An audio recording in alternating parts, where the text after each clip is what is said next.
What's up, everybody, and welcome to episode 24 of the Stand Up Guys podcast. Do you guys realize what that means? That means if somebody wanted to, and I don't know why they wouldn't, they could listen to us for a full day. Wow. Sounds like a pretty bad day. If anyone's just got depression, you're laying on the couch a lot. Put us on. Something Give us some views. Anyway, I'm your host, Incomparable Zach Jones, joined as always by the Rocky to my tum-tum, Lester Jones. I didn't get that one. Did Rocky Balboa have a retarded brother? I'm surprised you don't know this reference. This is, of course, a reference to the classic that we always watch as kids, Three Ninjas. Oh, yeah. Has that one been lost to time? And we're, of course, joined by the Ninth Wonder, Chocolate Thunder, eating that poon, never stopping too soon, the clit licking, never quitting, having fun, making pussies run, the phenomenal one, A.J. Singh. Hello, everyone. Before we get going here, I want to give a quick shout out, because, I'm always talking about how people aren't leaving enough comments. So anytime my fingers smell like hot dogs. Anytime we get a comment, I like to send out a thank you. So username Tony Anton Anto, just a simple one, very nice, followed by some hearts and some love struck smiley face, whatever you call that emoji. Oh. All right, Tony. Who's he loving? Now, does Tony actually like the show or just like what I titled it? I don't know. But I'll tell you this, Tony. For being an early adopter, this is what you get when we blow the fuck up. And let's be honest, it's inevitable. It's going to happen For sure. You get to be that you have our permission to be that douchey person, that hipstery person that says, "Oh, I like these guys before these guys blew up," and you get that honor. You and the weird Christian guy, and like the conspiracy, the OnlyFans slut. You three. We're still waiting on the OnlyFans slut, but I can't wait. All right. Well, guys, I always open this up with asking you, what did you watch this week? Do you have any stories from the week? Now, one thing I already know is you watched Wonder Woman 84 because we all did that. But I'm wondering, did you guys, discover anything else new this week or have any stories or recommendations? AJ, I'll go with you first. Yeah, I watched John Wick Parabellum. Great movie. It's going to make me watch all three movies over again. I really enjoyed it. Yeah. Those movies, they're all, pretty fun. Really great fight choreography, shooting choreography. Yeah, I don't know. Now, you say you like...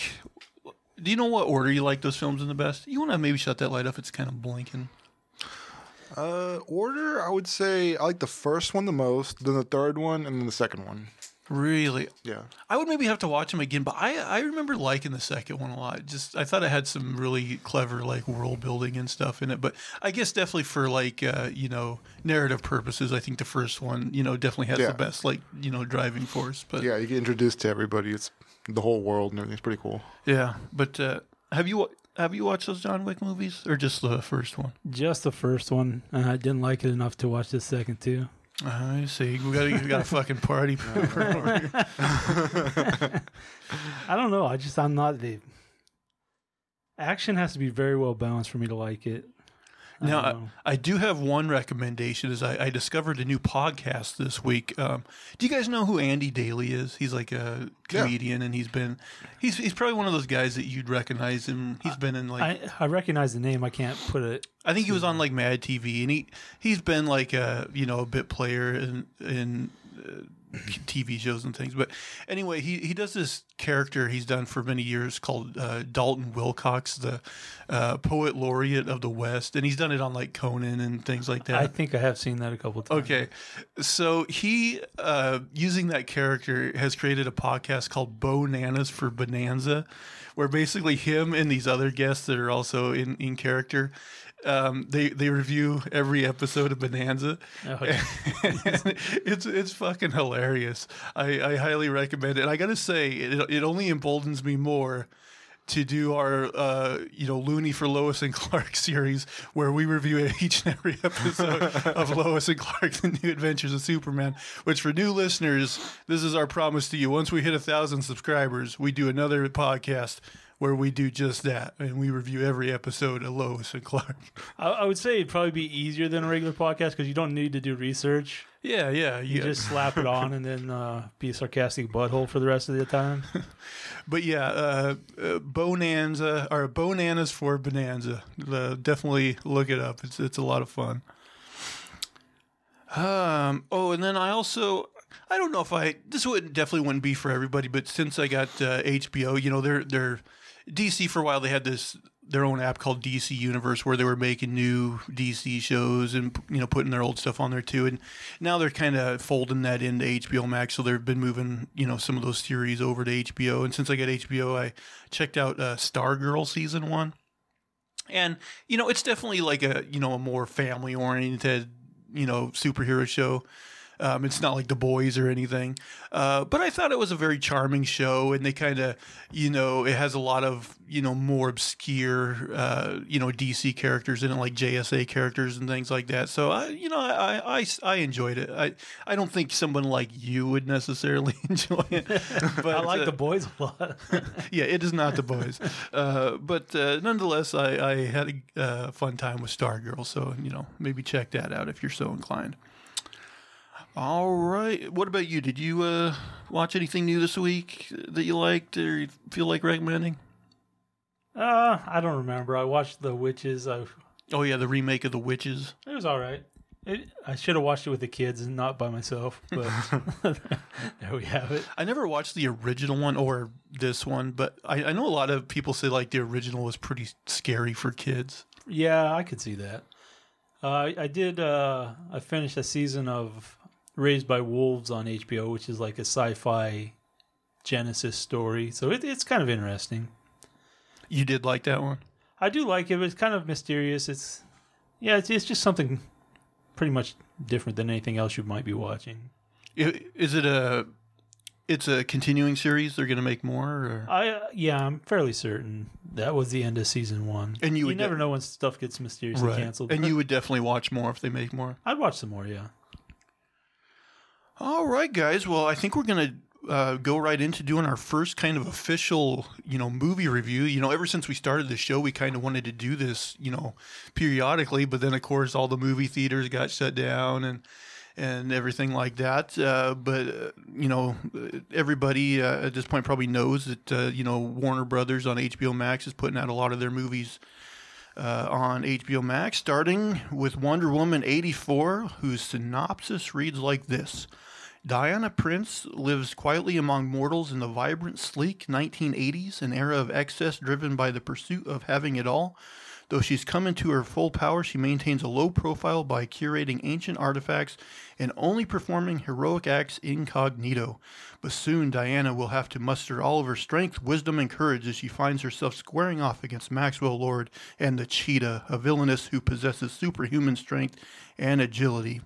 Movie was directed by Patty Jenkins and stars Gal Gadot as Wonder Woman, Chris Pine, Kristen Wiig, and Pedro Pascal.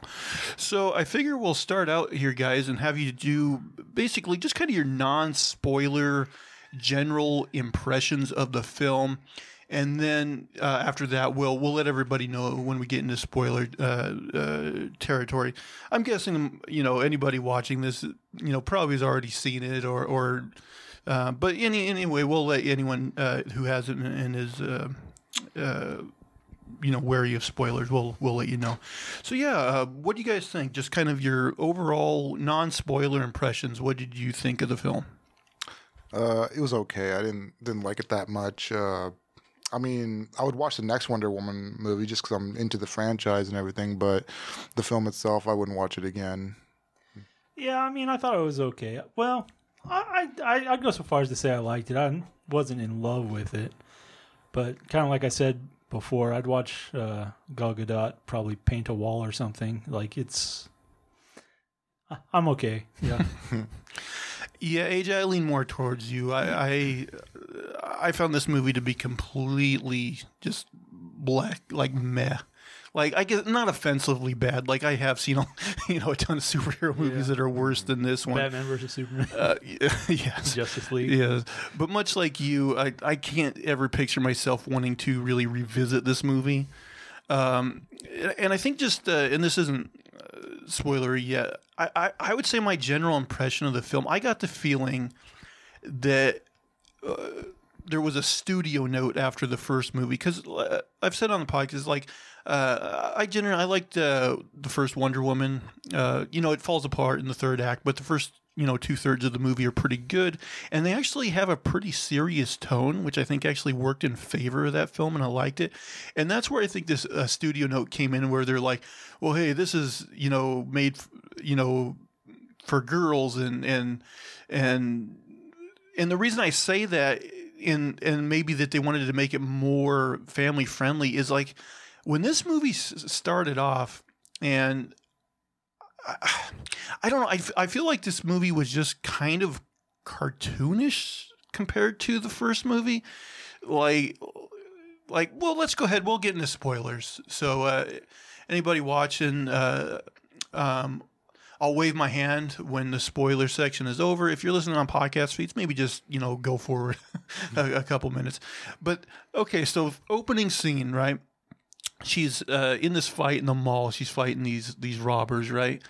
And I found the fight kind of cartoony. Like at one point, she like punches this guy through like a oversized drum, right. And he's like spinning inside the frame of the drum, and like she very softly like slides this girl who's in trouble into like this big teddy bear, and I'm like, the action in that first scene, I'm like, I feel like I'm watching like a movie, like a family movie from like the 90s or something, like an Air Bud movie or something, if Air Bud was protecting these kids from robbery. I don't know. It just, there's something that felt off to me right away, like cartoony. I don't know. Did you guys feel it? The tone of the movie was weird? Yeah, I felt that. But I mean, for me, I kind of get what they were trying to do. They were trying to set the tone that, look, this is, in the first movie she fought in World War I. It was gruesome. It was, very like black and white, very raw. And this movie, it's like, this is what she's, up to these days, She's just kind of fighting like small-time criminals and helping out wherever she can, and she's just trying to fit into society for the most part. So, I mean, I drank the Kool-Aid, I said, okay, yeah, fine, if that's what they're setting up, I'll go with it. But yeah, it was a big contrast compared to the first movie. So I'm going to tell you what I think happened.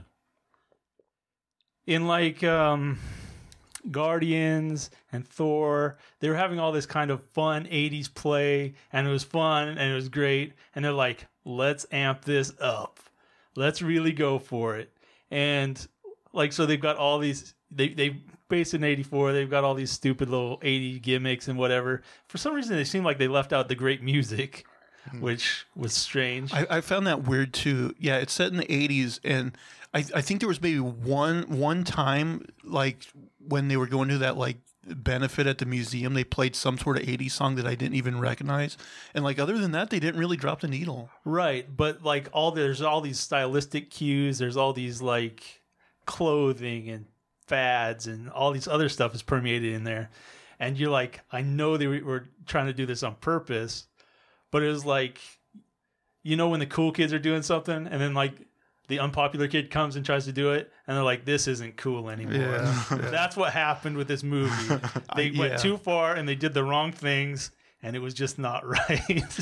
When they first announced this movie that it was going to be Wonder Woman 84, I was like, you knew right then. Well, I thought maybe it's one of those things that they pushed it hard, I would love it. Yeah. Well, I was automatically, when they announced it, I was like, I think I'd just rather see her in modern days, but maybe they came up with a story that warrants it being in the 80s. Like maybe they're going to do some, cool Cold War stuff, but they never really do. I mean, at the end, they have this whole, missile thing between the U.S. and Russia, so they kind of acknowledge it, but I don't think the movie really needed to take place in the 80s. I don't think they really took advantage. It was a gimmick. Yeah, it was just a gimmick. let's go through some of the performances, because I will say to me, I guess the one bright spot of the movie is I do think like Gal Gadot and Chris Pine are very good. It's not the fact that I don't like this movie is not their fault. I think they're both very charming. I think they have good chemistry. I think she was a good pick for Wonder Woman, and him is Steve Trevor. What do you guys think about their performances? Yeah, I think without her, it'd be a mess. Yeah. I think she's kind of the thing that works. Yeah, she has enough personal chemistry to keep things moving.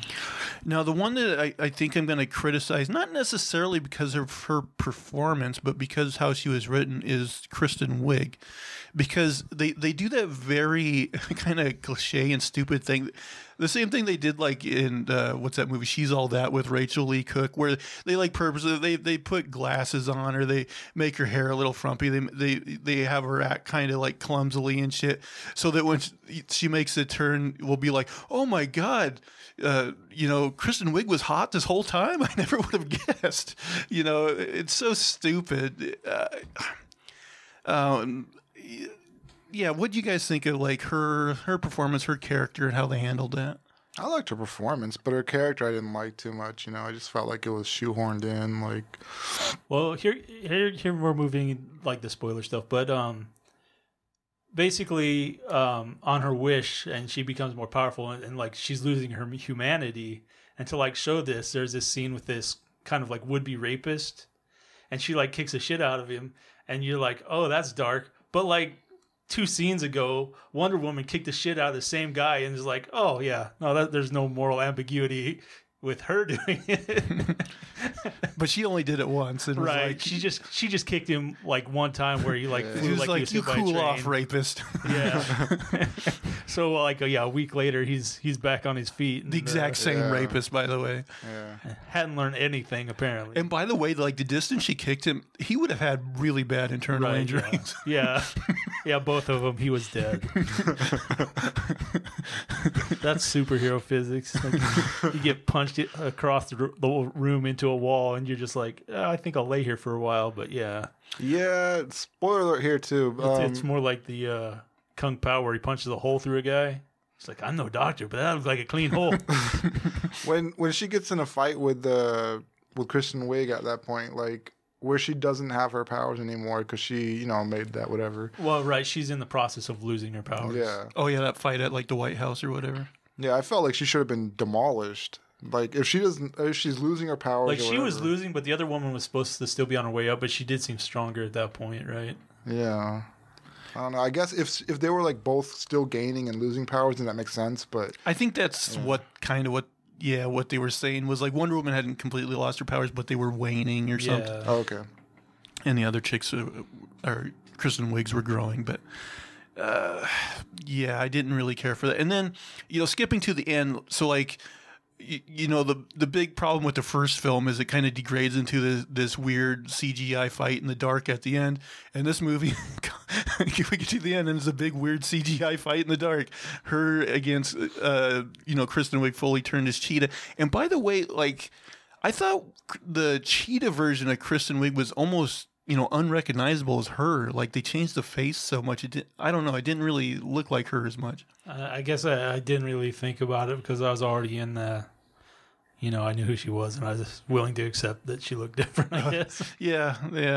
The other thing I'll say is I thought a lot of the action in this movie was weird and less than stellar. Like there's certain points where like she'll be like running and it'll almost be like, I don't know, like green screen behind her, and there's just a few spots that look really weird there. And then I don't know I think part of that is a throwback to like the Wonder Woman, like the original TV stuff. I think there was some throwback stuff in there like that. Oh, so you think they were homaging a little bit? A little bit. Well, if so, they shouldn't have. Yeah. And it did look a little weird. And I don't know if you guys saw this. So there's that action scene in the desert where like they're taking out that convoy of trucks. Oh, remember? Right. Yeah. And like at the end, I mean, first of all, there's this. God, I fucking hated this. She has Chris Pine launch a rocket, and then she throws the lasso around the rocket so that she flies. But then she's trying to save. There's these kids in the street that are going to get ran over, and so she like lassos and like fucking Tarzan's towards him and scoops him up. And I don't know if you guys seen it, but there's like this part where you can like definitely see that she's just holding like two little mannequins. I didn't notice, And it, but like, it looks definitely bad. looked awkward. Yeah. So that wasn't shot particularly fantastically. And yeah, it just looks so stupid with her lassoing that missile. I'm like, I don't think this is going to end the way you think it would. But all right. This is another thing I was going to say. So, and I don't know why exactly they did this. So, like and this is another thing I kind of hate, is like the whole plot of this movie revolves around this, kind of Deus Ex Machina. Like there's a stone that literally grants wishes, but it's like a monkey paw effect. So you make a wish, you get your wish, but then there's some sort of curse attached to it, essentially. Right, you lose something of value. Right, and also the laws of how this thing works are kind of weird, because like for everybody except Diana, they actually say their wish out loud. Whereas her, I guess she just kind of thinks it while holding the rock, and that makes Steve Trevor come back. But here's the one thing I don't understand is, so we find out that her monkey paw effect is that she's going to lose her power, right? And so the reason I bring that up is because I thought it was weird. If that's her monkey paw effect, why can't Steve Trevor just come back to real life regularly, instead of being like quantum leaped into this like poor guy that, because she sees this guy that looks vaguely like him, but it's not him. Yeah, I didn't really think about that, but yeah, he comes back in somebody else's body. Yeah. And the other thing is, Diana, our hero of the story, is completely content for having, like, if there wasn't a monkey paw effect, would she just have this guy's, the guy that's being quantum leaped into, like, fuck his life. He's just going to be Steve from now on. Yeah, I did think about that, yeah. Like, yeah, he lost the lottery. He doesn't have any, like, friends or family that's going to miss him. So, yeah, I found that kind of weird. And then lastly, what did you guys think of Pedro Pascal as Max Lord and his whole character? I didn't like the character. I mean, he was acting his ass off, he was working at it. But, I mean, the character itself just wasn't very... I didn't see the point of it, I mean, have one bad guy, and the whole thing with the ending where they all just reverse your wish or whatever, it just really ruffled me the wrong way. Yeah. Yeah, I don't know. I mean, I understand building him up out of being like insecure and stuff, but it never really came off as, anything other than kind of a weasel. So yeah, like what was his, like why did he want that success so badly? Like was there something in his past that he was like running from? Like why was he so? Another thing, he wasn't like losing his relationship with his son or anything. He was like losing his health. Yeah. Well, yeah, exactly. Well, they do kind of try to redeem him in the end, right? Where they're like, they show his childhood and they're like, oh, his dad was a dick to him and he was bullied at school and things like that. Oh, but it was kind of weird with like the scenes with the son when they're together. It's like the kid never seemed to like even like him. Really. Yeah, the kid was very like. He had lines where like, "Oh, I love you and I want to be with you," and stuff. But he's just like he was like. Yeah. Yeah, he was dead eyes. It's hard to find kids that age that are good actors. Yeah. And the other thing I didn't really understand though is so he basically, for his one wish, because apparently everybody gets one wish with this wishing stone, he wishes that he becomes a stone himself. Yeah. So then, like, he gets people to make their wish, but then he gets to basically make up whatever the monkey paw effect is in his benefit. Right. He gets to decide what he gets in return. And so what I thought was stupid, because like the whole time it's taking a toll on him because he's like bleeding out of his ears and his nose and shit. But at the end, it does change at one point. I know. At the very end, he's like, "Oh, well, I'll just monkey paw effect it." these people and take their life force. He couldn't have fucking done that along the way. Like, oh, I'm starting to bleed out my ears. Hey, you come make a wish. Don't you wish I wasn't bleeding out of my ears exactly. right now? And he could have got one of his. Exactly. Don't you wish I wasn't all fucked up right now?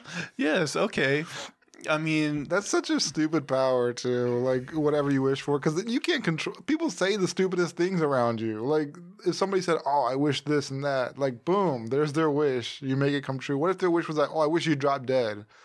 You know, like it just doesn't make sense. Out of like 400 million people you had on TV, somebody probably wished that. Yeah, exactly. I was thinking that too. Like I wish this guy would shut the fuck up. Exactly.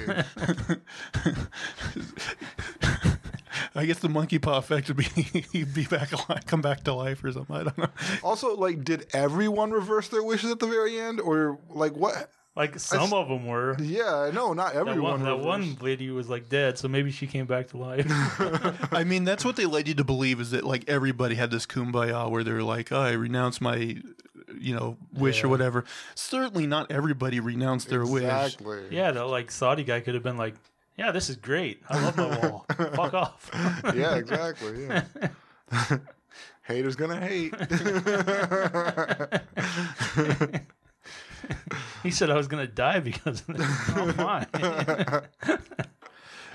Now, one last thing they did, which was stupid, and you actually missed it because they made it a mid-credit scene, but like they gave Linda Carter this like this cameo, but it was so stupid because like basically all it is there's like this hooded figure like walking through like one of the ruined streets, from the damage that happened in the movie or whatever, and like this wooden pole's gonna tip over on this baby in a baby carriage, but she like puts one hand out and like stops it, and then like the baby's mother is like, "Wait a minute, how did you do that?" and she says like, "Oh, it's just a trick of your weight in the air," or whatever Diana said in the movie, And then she's like, "Who are you?" And she's like, "Oh, and she some weird name I never heard, like Aerith or something, some made up name. I don't know, maybe is an obscure comic book character or something." And then it just says special cameo by Linda Carter, and goes along with the rest of the credits. But I'm like, if you were gonna, Give her a cameo. if you were gonna give her a cameo, at least give her like, I don't know, like even like a Stan Lee type cameo in the main movie would have been better than that. I just thought it was really stupid. I mean, you've got like a million like Amazons in that Coliseum or whatever. Like she could have been there or something.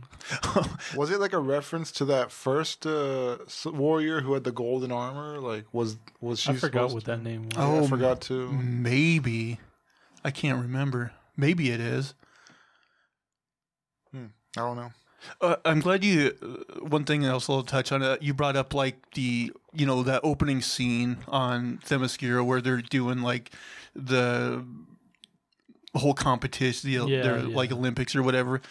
How, like, that very first part where they're like running on those weird beams and they're like going back and forth. Like, how convoluted was that shit? They're running on those posts, and then like those one people are on like some big thing that's like swinging towards her, and she goes under it, and I'm like, oh yeah, it was like Cirque du Soleil. Yeah, it was so weird. I'm like, I don't know. I just thought it was like really. I mean, if you need people doing like complex stuff like that, like circus performers are probably a good choice, and this is stuff they're used to doing. I was like American Ninja Warrior or whatever. Yeah, and then they all have to like, shoot their color through all those things with the smoke. I thought it was all a bit complicated, but overall, I got to say, I don't think I'd ever revisit this movie. I don't think it's great. What do you guys think you would give a scale of 1 to 10? What kind of score would you give it? Like a 6. Like a 5. Yeah, I would go probably somewhere in the maybe like I'll be generous and do like a 5.7. But yeah, nothing that blew my socks off.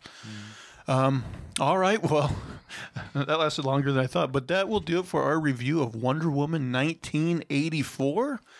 And I guess with that, AJ, I'll move on to your first topic. All right, from Wonder Woman to Indonesian men facing 10 years in prison after nurse infected patient sex romp. An Indonesian man got a work ban after he admitted he took off his personal protective equipment to have sex in a washroom with another man who was infected with COVID-19, according to reports. It is true that there have been a suspected incident of a same-sex relationship between a healthcare worker and a COVID-19 patient at a Wisma Atlet emergency hospital. Asep Gonorrhea of the National Nurses Association said. The man wasn't shy about the incident and didn't appear to fear any repercussions. The man tweeted about the sex escapades on Twitter, according to the UK Sun. He put a screenshot on WhatsApp of a conversation between himself and another man, including details about lubricants and the size of their genitals, according to the Sun's report. This case has been transferred to the Central Jakarta police. We have secured the healthcare worker to become a witness and asked for further information. Both men were tested, and the patient was found to still have COVID-19 while the nurse was negative. The men reportedly face up to 10 years in prison. So, I mean, I looked it up. Like, it's not about homosexuality. That's not why they're facing prison time. It's mostly this mask situation. Yeah, I don't know. Sometimes you kind of wonder when something happens and, like, maybe it's like a thin veil for something else. Yeah, that's true, too. I mean, so he's suspended from his job. He's looking at 10 years in prison. And they did have other people who had masks, like, who weren't wearing masks. So they had them, like, dig graves for COVID-19 victims. So they're going pretty hardcore into people not wearing masks over there. Yeah, I don't know. I don't know. There's so much. I saw like a blurb on Twitter, and I wasn't able to verify, but there was like I guess a law in New York that they're thinking about passing that basically allowed them to detain people that they thought had COVID, and I was like, this sounds terrible. Yeah, that doesn't sound good. Yeah. They're pretty strict in India too, actually. And they'll beat the hell out of you for not wearing a mask over there. Yeah, they had that for a while, right? Yeah. People were just getting hit with sticks and shit. Yeah. It's yeah. like, people don't think that's like worse somehow. I found a moral reason to be a real piece of shit. Beat the hell out of people. This is awesome. Also, how did COVID not get transmitted after sex? Like, they didn't kiss, but they just did that, and I don't know. Yeah, I don't know. All right. Where was that? Indonesia? Yeah. I think they do have a pretty anti-gay bias there. Yeah. All right, Manifesto, round one. Okay, so I happened upon this gem. We're going to have a little reaction video here. Oh, jeez. Oh, no. So there's a famous scene in Robocop where Robocop pulls up on this scene, and there's basically a couple guys trying to rape a woman, and in the end, he ends up shooting them in the dick. Oh, yeah. So, yeah, famous scene. If you want to look this up, look up Robocop Remake Scene 27. And so these guys remade this scene, and I'll kind of talk along as we go, but you should definitely take a look at this video. Robocop Remake Scene 27. Let's see what you guys think here. Get this going. Close the ad. Okay, here we go. Oh, well, it's going through a little opening. So we open. Robocop's in his car. He's driving down the street.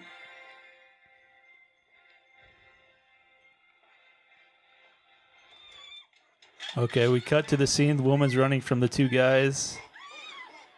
So they're grabbing her and harassing her.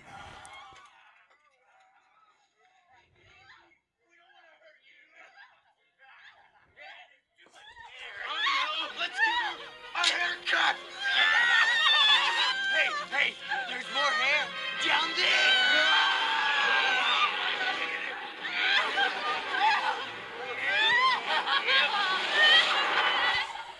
Okay, so Robocop's pulling up. So far, pretty much same exact as the movie. Let the woman go. You are under arrest.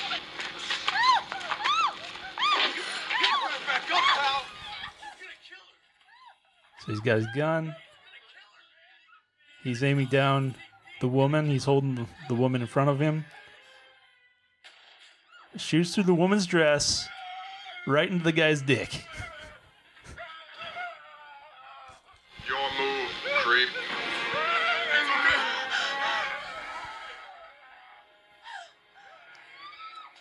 Okay, so here comes the next part.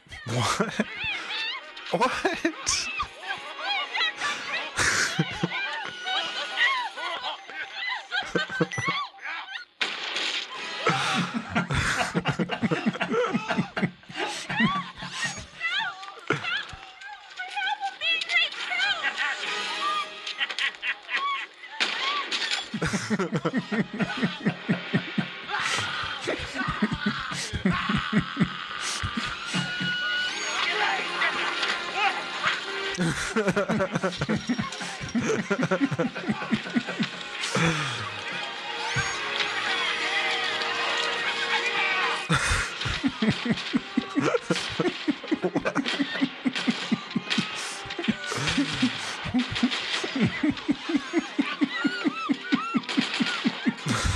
This is ridiculous.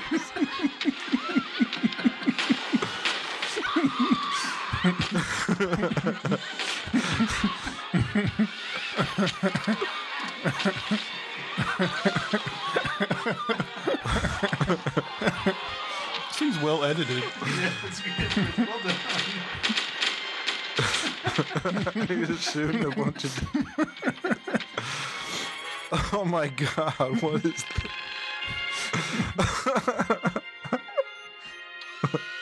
Fucking do it! Do it! What?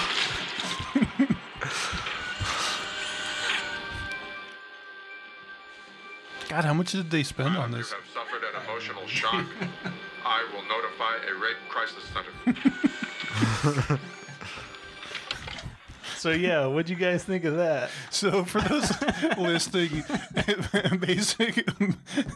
basically they have these other rapists come out with their like dicks exposed, and then they graphically blow them up. And they're like climbing over the fence and everything to get there. How many dicks do you think they shot at? At least 30, right? Yeah. Like I wasn't expecting just like if they just did like the first guy, I'd be like, oh Yeah, that was amusing. yeah. But I couldn't believe like they actually spent the money to have all these guys come out with like prosthetic dicks, and then they like blew them all up. But yeah, you need to check that out. Robocop Remake Scene 27. I don't know who made that, but they're a hero. It was good, yeah.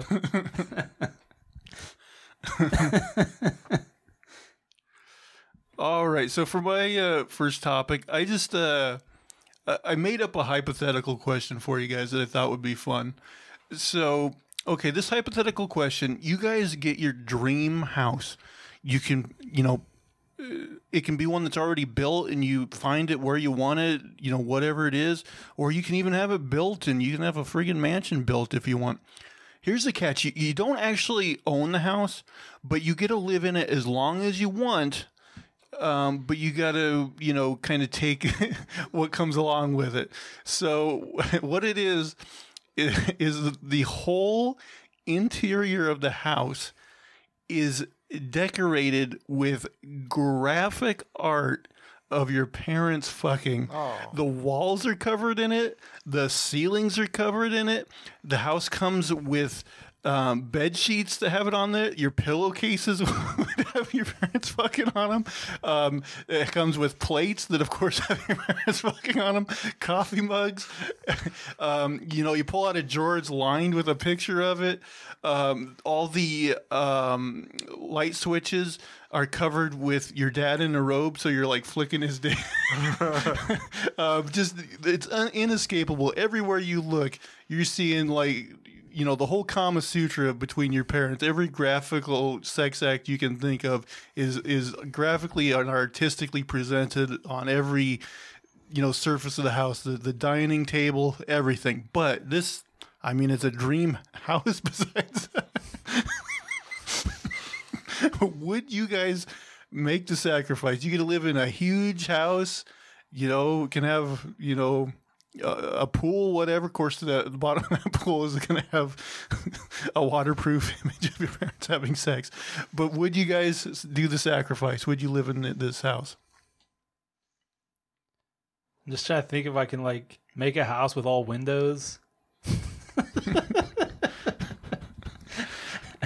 Then there's going to be stained glass.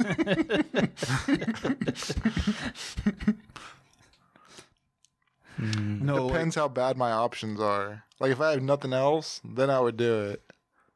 I mean, you can keep your current living arrangement. I mean, it's like a dream home, huh?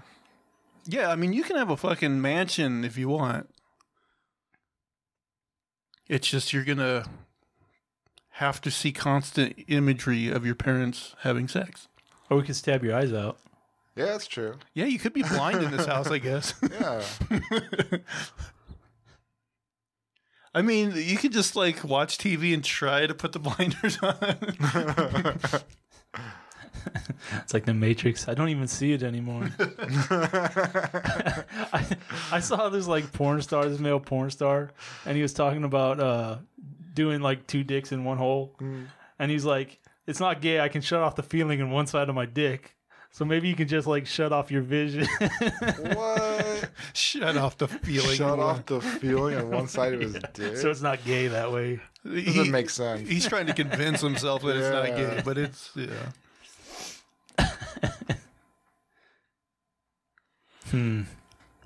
But would you guys take this devil's bargain, do you think? I mean, you could never have kids go to your house, though. Yeah, that'd be weird. And you couldn't, like, if you all heard that, that was Lester farting.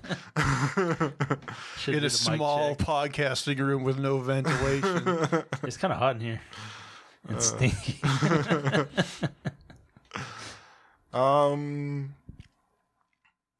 Gun to my head. If I had to do this, or if I had a choice, you said there's no resale, there's no nothing else. Right. So you're not just going to be able to like turn around and sell this for millions of dollars. You don't actually own the house. You get to live there as long as you want. Would you maybe like give it a trial run and see how long you could? Yeah, I'd give it a trial run. See if I can still masturbate. Walk through the doors. Yeah. Be like, whoop, I'm out. You just leave all the lights off and you watch TV. Yeah. And you sleep during the day. There's all blackout windows. There's no lights in my dream home. Yeah, that's me. I guess I would give it a trial run. What would you guys do? Yeah, I don't know. Kind of okay living in a shitty apartment, living on a futon.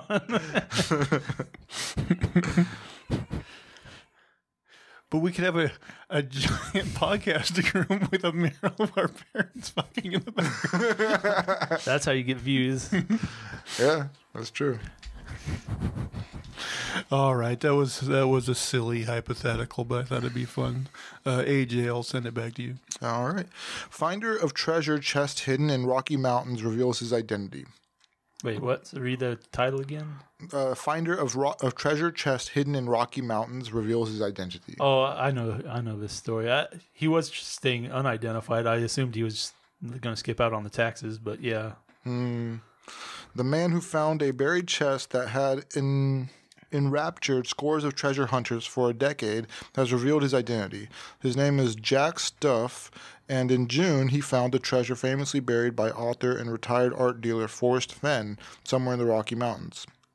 With a poem from Fenn's memoir, The Thrill of the Chase, offering clues to its location. Fenn announced in June that the treasure had been found, but he wouldn't say where exactly it was found or who found it. And in July, to provide some closure to those who had searched in other states, Fenn revealed that the chest had been hidden in Wyoming. Over the course of the hunt, at least 4 people died searching throughout the Rockies for the trove, which Fenn said contained about $2 million worth of gold and precious gems. Stuff, in a post on Medium, says that he asked for his identity to be kept secret so that he wouldn't invite the same fate that Fenn and his family dealt with amid fervent treasure hunters. For the past 6 months, I have remained anonymous, not because I have anything to hide, but because Forrest and his family endured stalkers, death threats, home invasions, frivolous lawsuits, and a potential kidnapping, all at the hands of people with delusions related to his treasure. I don't want those things to happen to me and my family, Stuff wrote. Fenn died in September at age 90. His family, his family confirmed on Monday that it was Stuff who found Fenn's treasure. Some treasure seekers had believed the finding was a hoax. We congratulate Jack on finding and retrieving the treasure chest, and we hope that this confirmation will help to dispel the conjecture and conspiratorial nonsense, conspiratorial nonsense, and refusals to accept the truth, wrote Fenn's grandson, whose Outside magazine reports is a 32-year-old medical student from Michigan, says a lawsuit forced him to give up his anonymity.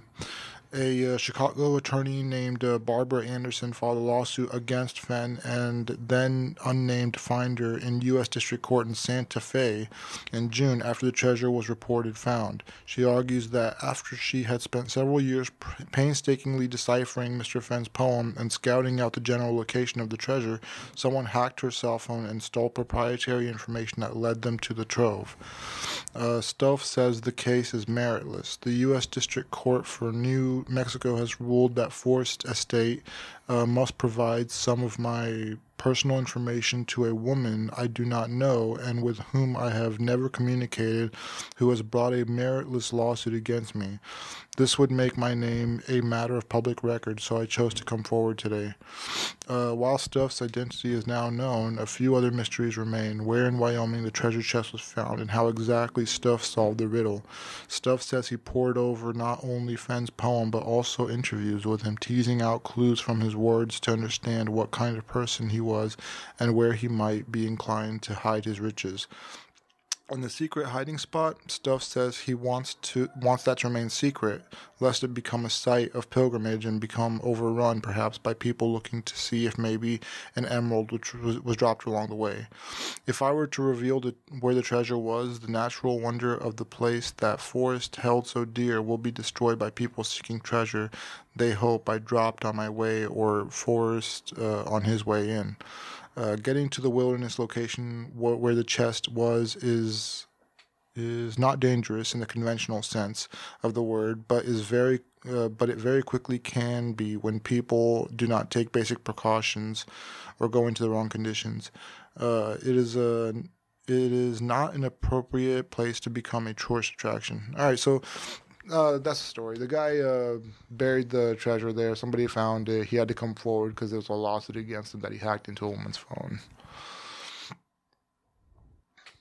So had you heard the original story of this at one point? So in one of the our last recessions or something, basically the guy he had a fair amount of money from doing art deals and stuff, but he basically decided to give people hope he was going to create a treasure hunt.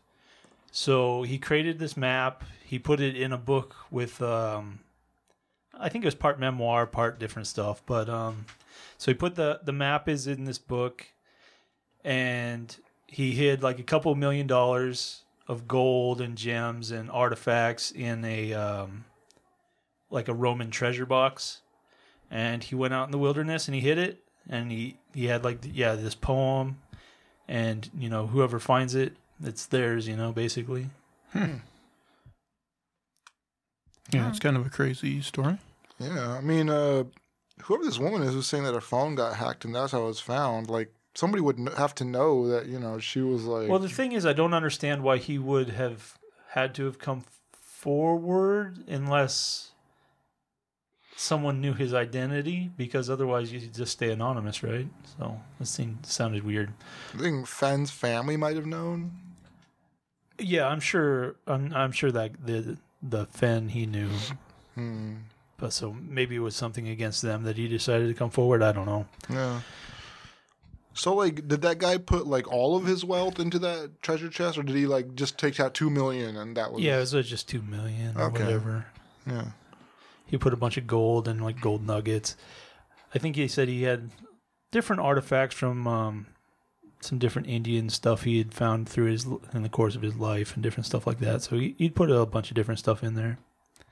I don't get the mindset of somebody who does that. I mean, that's kind of cool, but... Well, he was part art dealer and part archaeologist. And so just being out and finding things and being in the wilderness and treasure hunting. He just had this kind of like romantic notion of it, and he's like, it's depressing times. I'm gonna go do something that some people are gonna enjoy. So. God, the backlash though. He said home invasions. Well, yes, people got all pissed about it, and they're like, they threatened his family, like, if you don't tell me where it's hidden, I'll, kill your family or something, and just like crazy shit. So yeah, which I don't think anything ever actually happened to him, but there were threats and stuff. But yeah, sounded like an interesting guy. Yeah. All right, Manifesto round 2. Guys, I don't have a ton of stuff. So this woman is a jilted lover.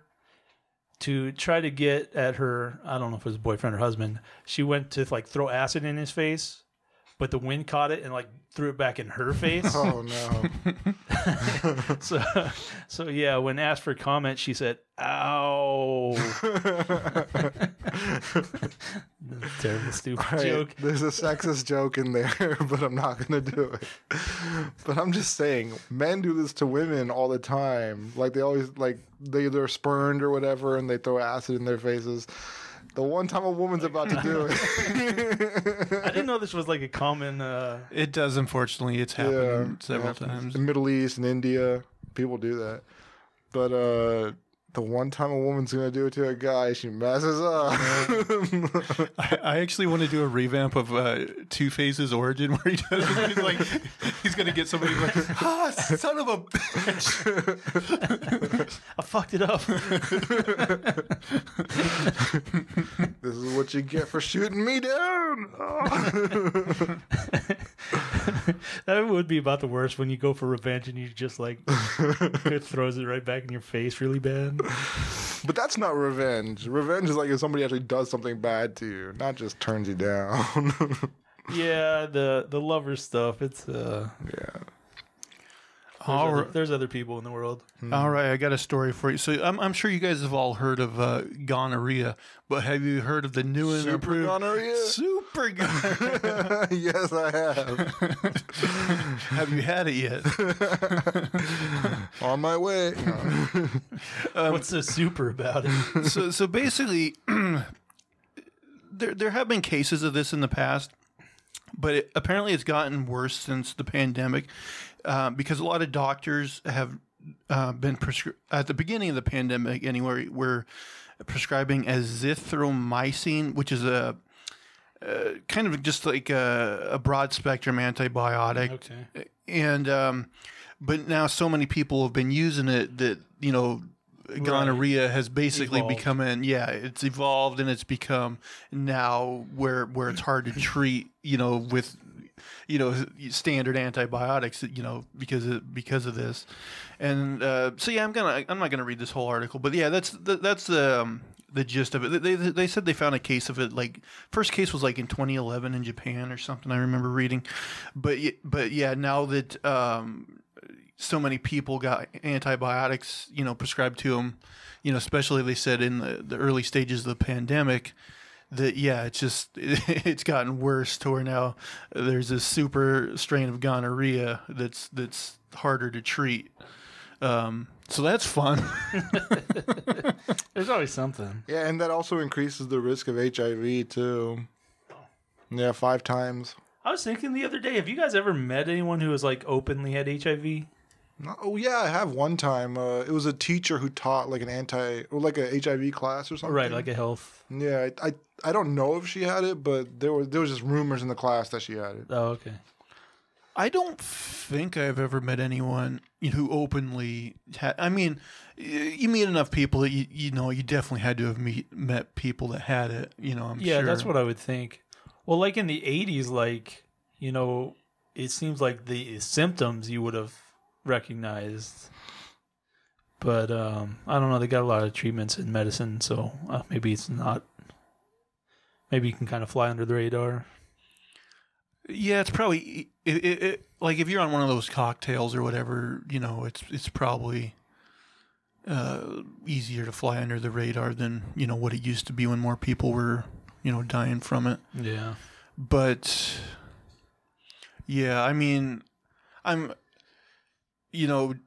I did taxes for years and had like so many clients. I'm sure like I had to have somebody that had it, you know. Yeah. But yeah, I don't think I've ever known anyone who openly said they had it. But yeah, super gonorrhea 2021. I mean, those things are always like changing, and that's, Yeah, I mean, it's happened with other, you know, yeah, flus and shit too. So it seems like when I was in Korea, they said there was something.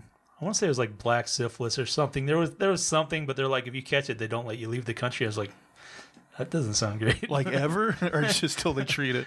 Like they wouldn't let you come back to the U.S. Damn.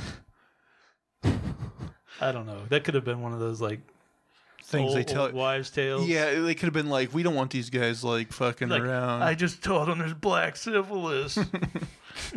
Well, they probably like they know like guys are probably going to whorehouses over there. Yeah, and so they just want them to be extra careful. like sow those seeds. Yeah. It's possible. All right, AJ, I'll send it back to you. All right, do you guys remember that balloon boy back in 2009? Like there was like a aluminum balloon or something, not aluminum, like foil or whatever it was. Like they said that he was carried off in it, and police were looking for him. They shut down like a airport. It was like national news at the time. I don't know. I've seen some like kid that got picked up with regular balloons. I don't remember this one. I remember that movie Balloon Boy with Jake Gyllenhaal. But no, I don't remember this story at all. So hey, this was like a big deal. This kid was like supposedly like carried miles away by this UFO balloon or whatever. Yeah. And when the authorities tracked down the balloon, they realized that there was nothing in it, and the kid was hiding in a box in his parents' house the whole time. Yeah, and the whole This story has a follow up.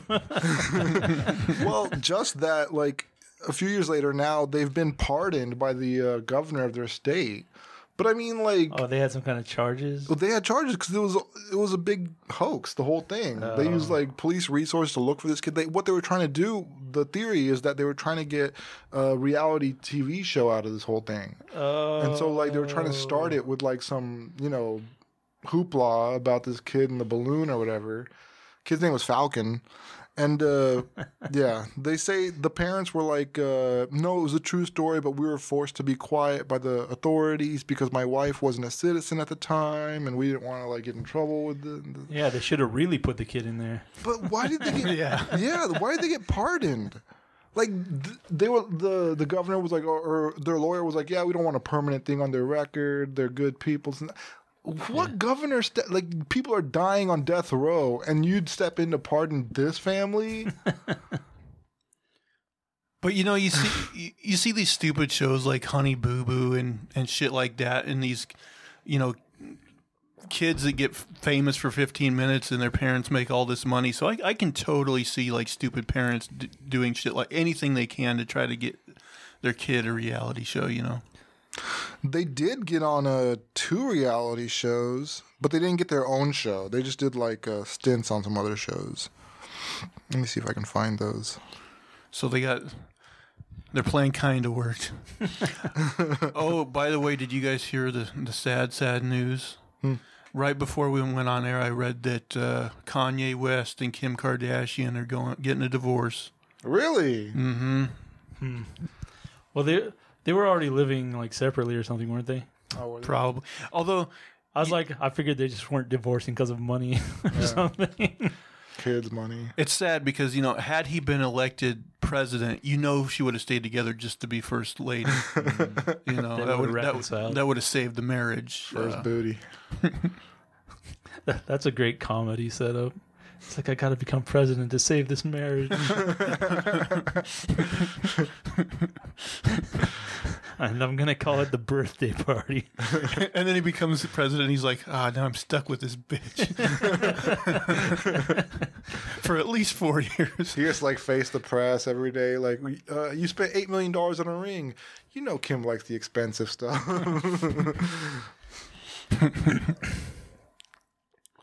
I saw this this tweet, and I made a comment, and nobody appreciated it. But it was like a picture of all these first ladies, and then like there's like a naked shot of Melania, but it had It's Obama's wife. Damn it, Michelle Obama. Michelle Obama. So they're like side by side and said one of these things is not like the others. So I was like, you guys need to stop being racist. Now that you mention that, I do remember seeing that. Yeah, photo. nobody liked that one. I thought it was fun. Oh, what a mess. But yeah, we've seen the first lady naked. And we could have seen It a new one. happened. Yeah. If only it would have been Barbara Bush. I was thinking Carter, but I couldn't remember her first name. Oh Like my this God. joke is falling apart under my feet. You guys are horrible, man. Barbara Bush. You're more of a Nancy Reagan kind of man. Is she still alive? I don't think so. Okay. Yeah, I don't think so. She hung in there. Yeah, she'd be pretty old by now. Reagan's son, he's a liberal, right? Yeah. That was crazy to me. Yeah, back when I watched MSNBC a lot, he was on there all the time. Yeah. Wasn't he the one that came out and said, he thought probably he was like starting to get into the Alzheimer's area when he was still president? Probably, but I don't know for sure. All right. You got one more for the manifesto? Yeah, I can break out one. So there's kind of just a stupid topic that came up this week called Bean Dad. Did you guys hear about this? I don't think so. So this is like a guy who's trending on Twitter for a little while.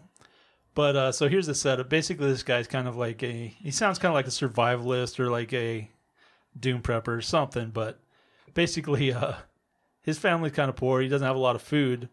And so one day his daughter's like, I'm hungry. And he's like, he was doing something. He's doing like a puzzle or something random.